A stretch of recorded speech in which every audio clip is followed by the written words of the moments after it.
वर्तमान समय रे राजभवन पुरी एवं राजभवन भुवनेश्वर रो नाम को परिवर्तन करा जायछि ताहाकु लोक भवन भुवनेश्वर एवं लोक भवन पुरी भाव में आगकू नामित करा जिवो। डिसेम्बर 1 अर्थात आज विधिबद्ध भाव में राजभवन पक्षरु एक विज्ञप्ति प्रकाश करा जायछि जो विज्ञप्ति रे ए कथा कहा जायछि कि राजभवन रो नाम को परिवर्तन करा जाय एथर लोक भवन भाव में प्रचलित हेबो ना।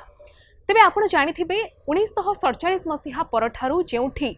राज्यर राज्यपाल रही थांती से जगह को राजभवन भाव में नामित करा जायथिला एवं राजभवन शब्दटी एक संस्कृत शब्द भाव में दीर्घ दिन हेबो प्रचलित हे आसुथिला किंतु वर्तमान समय रे सरकार आभिमुख्य रे गोटे परिवर्तन शासनर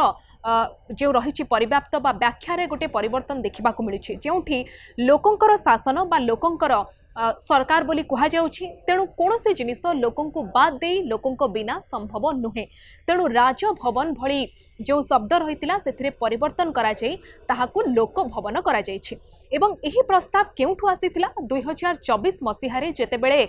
गवर्नर मानकर गोटे कॉन्फ्रेंस हेइथिला बा गोटे सम्मेलनी हेइथिला राज्यपाल मानकर सेठी तमिलनाडुर जे राज्यपाल रहिथिले आर.एन. रवि से ए प्रस्ताव देइथिले कि राजभवन ना को परिवर्तन करी लोक भवन एवं राजनिवास ना को परिवर्तन करी लोक निवास बोली रखा जाओ जहां वर्तमान समय देखा मिली अनेक राज्य रे वर्तमान समय राजभवन ना को परिवर्तन कर दिया जाय सारी विधिबद्ध भाव में